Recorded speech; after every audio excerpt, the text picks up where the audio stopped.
Hi. ഒരമ്മയുടെ സ്നേഹം.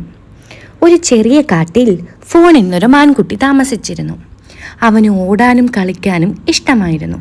അവൻ്റെ അമ്മ മിയ എപ്പോഴും പറയുമായിരുന്നു, എൻ്റെ അടുത്ത് നിൽക്കൂ, കാട് അപകടകരമാകാം. ഒരു വെയിൽ നിറഞ്ഞ പ്രഭാതത്തിൽ ഫോൺ ഒരു ചിത്രശലഭത്തെ കണ്ടു. അതിനെ ഓടിച്ചു. അവൻ അമ്മയിൽ നിന്ന് വളരെ ദൂരം ഓടി. അവൻ നിന്നപ്പോൾ അവൻ വഴിതെറ്റിപ്പോയി.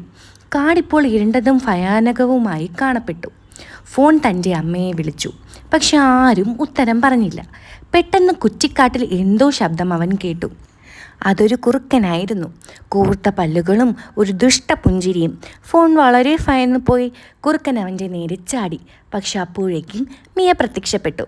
അവൾ കാലുകൾ ചവിട്ടി ഫോണിൻ്റെ മുന്നിൽ നിന്നു. കുറുക്കൻ മുരണ്ടു, പക്ഷേ ഓടിപ്പോയി.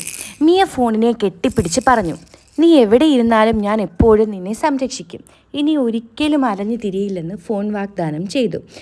ആ ദിവസം അവൻ പ്രധാനപ്പെട്ട ഒരു കാര്യം പഠിച്ചു. ഒരു അമ്മയുടെ സ്നേഹം ശക്തവും ധീരവുമാണ്. നിങ്ങളെ സംരക്ഷിക്കാൻ നിങ്ങളുടെ അമ്മ എപ്പോഴും നിങ്ങളുടെ കൂടെ ഉണ്ടാകും, ജീവൻ നിലനിൽക്കുന്ന കാലത്തോളം.